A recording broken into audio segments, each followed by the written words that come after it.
Bismillah, assalamualaikum warahmatullahi wabarakatuh. Alhamdulillah, salatu wassalamu ala rasulillah wa ala alihi wa sahbihi wa sallama taslima. Nah, melanjutkan kembali kajian kita membahas tentang nama-nama dan sifat-sifat Allah subhanahu wa ta'ala. Kewajiban kita sebagai hamba Allah subhanahu wa ta'ala adalah meyakini bahwa Tuhan kita memiliki nama dan memiliki sifat. Karena tidaklah setiap yang ada pasti memiliki sifat. Tentu sifat yang layak bagi Allah Subhanahu wa ta'ala. Ketika dia berbicara tentang dirinya bahwa dia memiliki wajah, memiliki tangan, memiliki kaki, maka itu yang layak bagi dirinya. Kenapa? Karena sesuatu itu disandarkan kepada Allah Subhanahu wa ta'ala. Nah, sehingga haram bagi kita untuk apa? Memalingkan dari sifat-sifat tersebut atau meniadakan sifat Allah Subhanahu wa ta'ala. Karena kita tidak pernah melihatnya. Sehingga kalau kita berkata tentang Allah sesuatu yang itu tidak ada dalil yang datang dari Al-Quran atau hadis, maka ini adalah qaulun 'alallahi bila ilmin, berkata atas Allah tanpa ilmu. Nah, lanjutkan pembahasan madhabu Al-Mu'attilah, itu orang-orang yang meniadakan sifat bagi Allah Subhanahu wa ta'ala karena tujuan mereka adalah tanzih, mensucikan Allah dari keserupaan terhadap makhluk. Mereka menganggap bahwa jika Allah punya tangan berarti sama dengan tangan makhluk, tangan manusia. Kalau Allah punya wajah berarti sama dengan wajah manusia. Sementara Allah sendiri yang berkata laisa kamitslihi, tidak ada yang serupa yang sama dengan Allah. Maka orang-orang yang meniadakan sifat-sifat bagi Allah ini adalah pendapat yang batil karena merupakan kejahatan terhadap nas-nas yang menjelaskan sifat-sifat Allah, sekaligus memalingkan firman Allah dari zahirnya, sekaligus memalingkan juga kepada makna yang lain yang dia inginkan, bukan yang Allah inginkan. Ulama kita berkata bahwa nu'minu bi kalamillahi ala muradillah, kita mengimani firman Allah sesuai yang Allah inginkan, bukan apa yang kita inginkan. Apa kata Allah? Ya sesuai yang diinginkan oleh Allah Subhanahu wa ta'ala. Asalis, sisi kebatilan yang ketiga, anna sarfa kalamillahi wa rasulihi an zahirihi ila ma'nan yukhalifuhu qaulun Allahi bila ilmin wa huwa muharramun. Memalingkan firman Allah dan Rasulnya dari zahirnya kepada makna yang menyelisihi, maka ini adalah perkataan atas Allah tanpa ilmu, dan ini hukumnya haram, dan ini merupakan dosa yang terbesar di atas kesyirikan. Allah berfirman, kul innama harrama rabbiyal fawahisha ma dhahara minha wa ma batan wal isma wal bagh bi ghairil haqqi wa an tusyriku billahi ma lam yunazzil bihi sultana wa an taqulu 'alallahi ma la ta'lamun. Di ayat ini Allah Subhanahu wa taala menyebutkan maratib, tingkatan-tingkatan dosa. Nah, yang paling terbesar adalah wa an taqulu 'alallah, yaitu engkau berkata atas Allah tanpa ilmu. Engkau berkata Allah tidak memiliki ini, Allah tidak punya ini. Berarti itu apa? berkata atas Allah tanpa dasar ilmu. Dari mana sumbernya? Anda mengetahui hal tersebut? Apakah dari mimpi atau ketemu langsung? Maka ini adalah kebohongan. Karena Allah tidak menampakkan dirinya di alam dunia ini. Nanti di alam akhirat baru Allah menampakkan dirinya. Bahkan Nabi Ibrahim, Nabi Musa meminta untuk Allah menampakkan dirinya. Allah berfirman, lantaroni, engkau tidak sanggup melihatku di dunia. Wala takfu ma laysa laka bihi ilm. Inna sam'a wal basara wal fu'ada kullu ulaika kana anhu mas'ula. Janganlah kalian berkata apa yang kalian tidak memiliki ilmu. Inna sam'a, sesungguhnya pendengaran, penglihatan, hati seluruhnya nanti akan dimintai pertanggungjawaban. Fasarifu li kalamillahi ta'ala wa rasulihi an dhahiri ila ma'nan yukhalifuhu qad kafa ma laysa lahu bihi ilm. Memalingkan firman Allah dan sabda Rasulullah dari zahirnya, ini adalah berkata tentang Allah tanpa apa? Tanpa ilmu. Tatkala Rasulullah bersabda, yanzilu Rabbuna, Rabb kita turun di pertiga malam terakhir. Orang ini berkata, enggak, Allah enggak turun. Kalau Allah turun di sepertiga malam terakhir, di belahan dunia ada di sana lagi sepertiga malam. Kapan Allah naiknya? Kapan Allah istirahatnya turun? Ini apa? Berkata atas Allah tanpa ilmu. Rasulullah mengatakan dia adalah absahun nas, manusia yang paling mengetahui tentang Allah. Kok Anda yang abad ke-15 mengatakan enggak mungkin. Ketika Rasulullah bersabda bahwa Allah meletakkan kedua kakinya di neraka, lantas neraka berkata, kot cukup, sudah sesak sempit ini. Oh, enggak mungkin, terbakar dong kaki Allah Subhanahu wa taala dimasukkan di dalam neraka jahanam.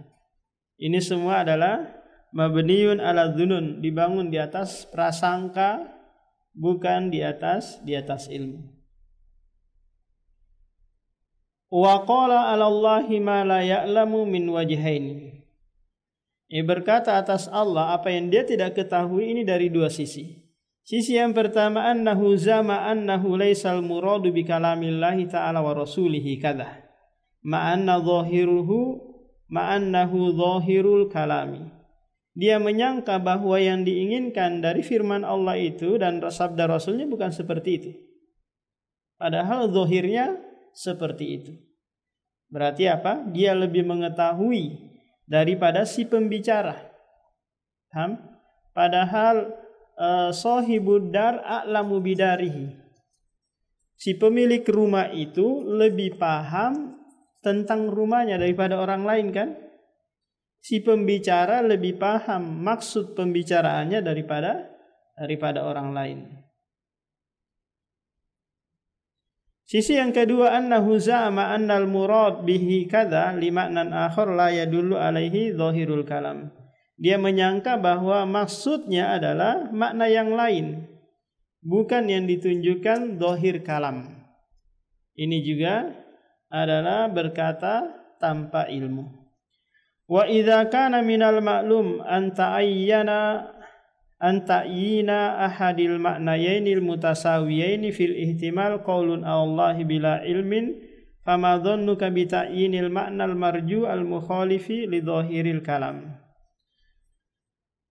Apabila diketahui bahwa menentukan salah satu dari dua makna yang sama, yang mana di situ ada ihtimal, ada kemungkinan ini dan itu saja sudah dikatakan berkata tanpa ilmu.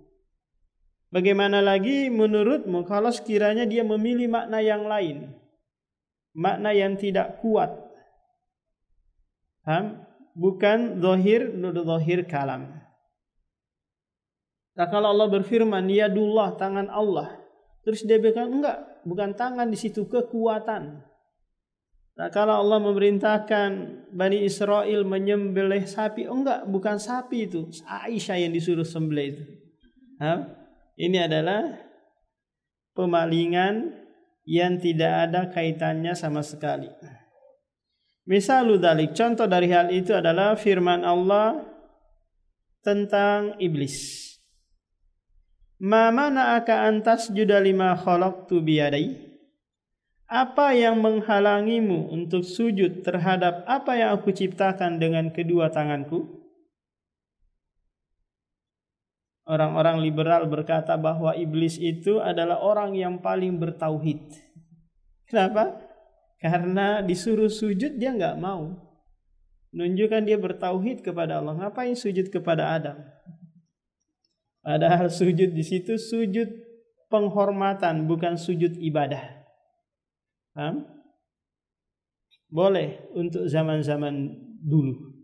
Kalau di zaman Nabi Muhammad enggak boleh. Seandainya aku boleh memerintahkan seorang sujud kepada manusia, maka aku akan perintahkan seorang istri sujud kepada suaminya. Fa idza sarafa al-kalam an dhahirihi wa qala lam yurid bil yadaini al-yadaini al-haqiqataini wa inna ma arada kadza wa kadza qulna lahu ma daliluka an ma nafaitah. Apabila kalam tersebut dipalingkan dari zahirnya dan dia berkata lam yurid, bukan maksudnya, bukan yang diinginkan kedua tangan yang hakiki, yang hakikat. Hanya saja yang diinginkan adalah kadza-kadza, demikian dan demikian. Di antaranya adalah kuwah. Mereka memaknai adalah kekuatan atau kekuasaan. Makanya Bapak kalau baca terjemahan Indonesia, Tabarakalladzi biyadihi, itu diterjemahkan apa? Maha suci yang segala kerajaan berada di kekuasaannya. Ini adalah sarful kalam, memalingkan firman Allah dari makna zahirnya. Kita katakan kepadanya, ma daliluk ma'ala ma nafaita. Apa dalilmu atas penafianmu tersebut? Wa ma daliluka ala ma asbatta, dan apa dalilmu terhadap apa yang engkau tetapkan? Fa in ata bidalilin, jika dia mendatangkan sebuah dalil, wa anna lahu dzalik wa illa kana qailan Allahi bi ila ilmin fi nafi wa isbati. Kalau dia enggak sanggup, maka dia sungguh telah berkata atas Allah tanpa ilmu dalam hal menafikan dan menetapkan. Al-wajhur rabi, sisi yang keempat tentang kebatilan ahli ta'wil, ahli ta'til. Fi ibtali madhhabi ahli ta'til anna sarfa nususi sifati an zahiriha mukhalifun lima kana alaihi nabiyyu wa ashabahu wa salaful umma wa a'immatuha. Fayakunu batilan li'anna al-haq bila raibin fima kana alaihi nabiyyu wa ashabahu wa salaful ummah wa a'immatuhu. Apa yang mereka lakukan, memalingkan nas-nas sifat tadi, itu tidak pernah dilakukan oleh Nabi, sahabat, tabi'in, generasi-generasi terbaik. Maka menunjukkan apa yang mereka lakukan ini adalah kebatilan. Sama halnya dengan apa Pak? Dengan maulid Nabi yang sedang rame-ramenya sekarang ini. Apakah maulid Nabi pernah dikerjakan oleh Nabi, sahabat, tabi'in, dan seterusnya? Maka jawabannya enggak. Kalau begitu, ada dong sesuatu yang disembunyikan oleh Nabi, sahabat, dan yang lainnya. Kalau itu adalah kebaikan. Paham? Ada sesuatu yang disembunyikan.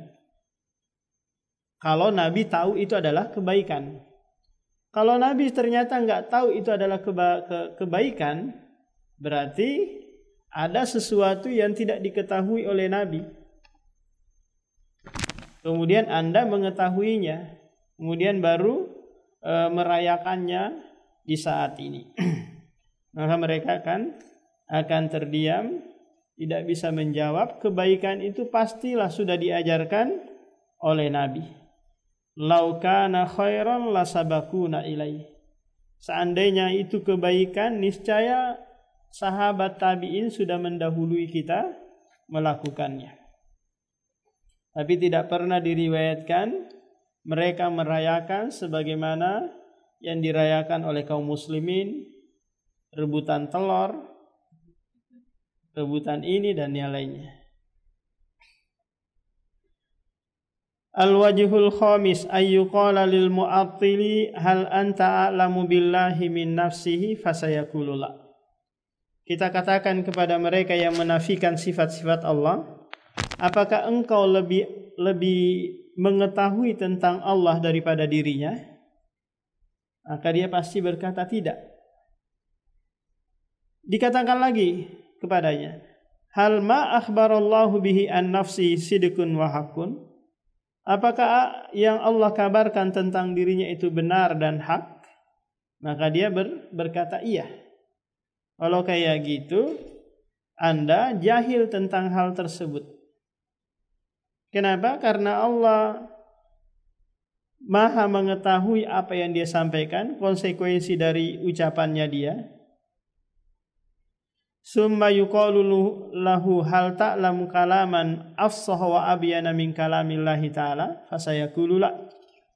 Dikatakan lagi kepadanya, apakah engkau mengetahui ada kalimat atau kata yang lebih fasih, lebih jelas daripada firman Allah?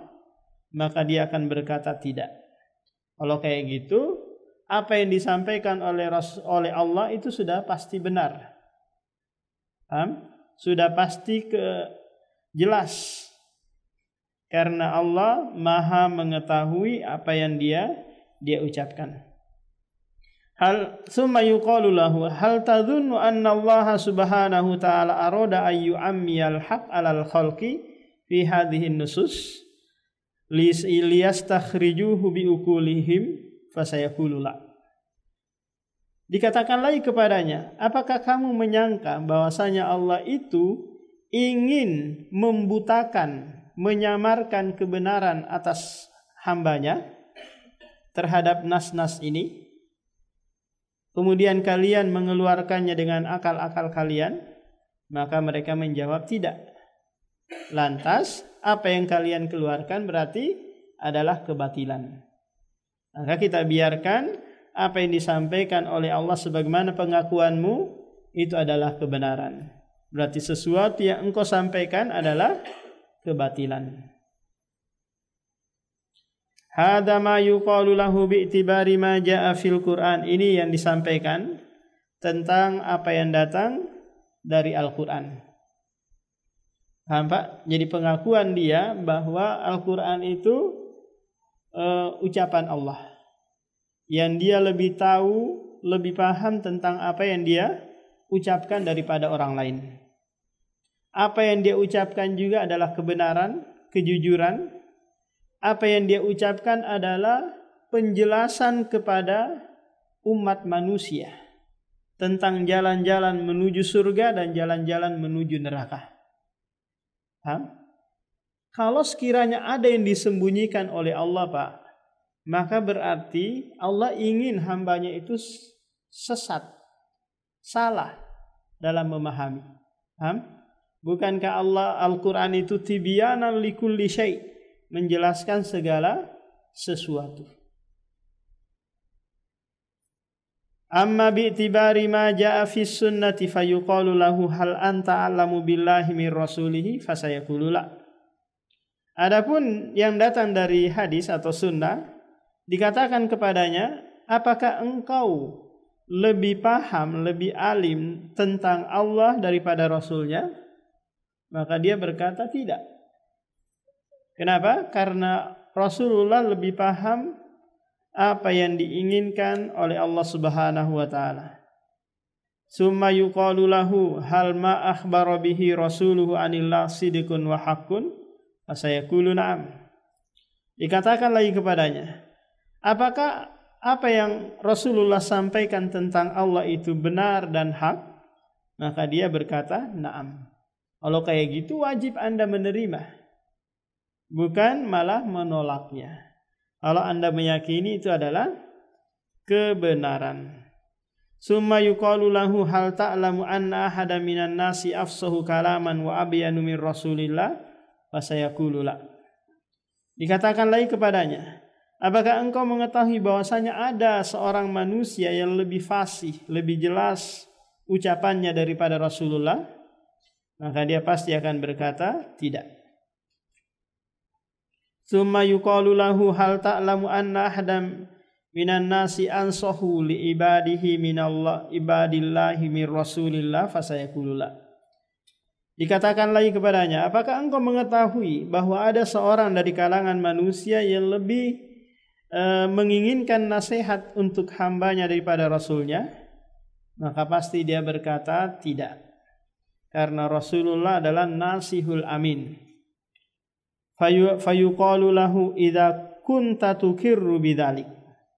Apabila engkau telah menetapkan hal itu, falimadza la yakunu indakal iqdam wasyaja'atu fi isbati ma asbata Allah taala li nafsi. Kenapa engkau tidak memiliki keberanian untuk menetapkan apa yang Allah tetapkan untuk dirinya? Apa yang Rasulullah tetapkan untuk Allah Subhanahu wa taala sesuai dengan zahir dan hakikat yang layak bagi Allah Subhanahu wa taala. Wa kaifa yakunu indakal iqdam wasyaja'ata fi nafi haqiqatihi tilka. Kenapa engkau berani menafikan hakikat yang ada padahal menetapkannya enggak berani? Kenapa, Pak? Karena mereka yang mendorong ini adalah akidah. Akidah mereka yang mereka ambil dari falasifah, filsafat. Ini intinya di sini. Jadi akidah mereka itu bersumber dari apa? Filsafat Yunani. Bukan akidah al-Islamiyah. Wa sarfihi ila ma'nan yukhalifi zahirahu bi ghairi ilmin. Ya engkau palingkan kepada makna yang lain tanpa ilmu. Wa madza yadurruka idza asbatta lillahi ta'ala ma asbattahu li nafsihi fi kitabi. Apa yang memudaratkan engkau apabila engkau menetapkan bagi Allah apa yang dia tetapkan untuk dirinya di dalam Al-Quran atau yang ditetapkan oleh Rasulullah dalam hadisnya sesuai yang layak, maka tidak ada mudaratnya. Cuman mudaratnya karena keyakinannya tadi. Paham? Karena keyakinannya kalau kita menetapkan sama dengan menyerupakan. Ini yang memudaratkan mereka. Karena keyakinan yang rusak akan melahirkan hal-hal yang rusak juga. Fa akhadta bima jaa fil kitabi was sunnati isbatan wa nafyan.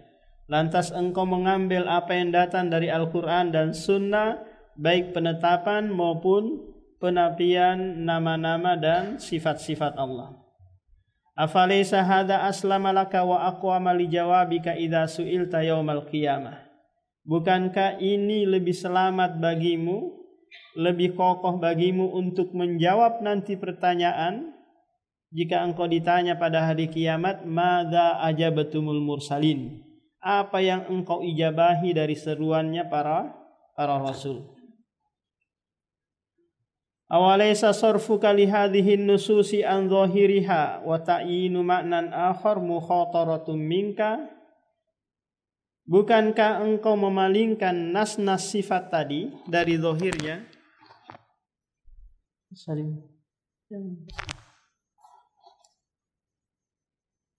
Kemudian memalingkannya kepada makna yang lain, ini membahayakan dirimu.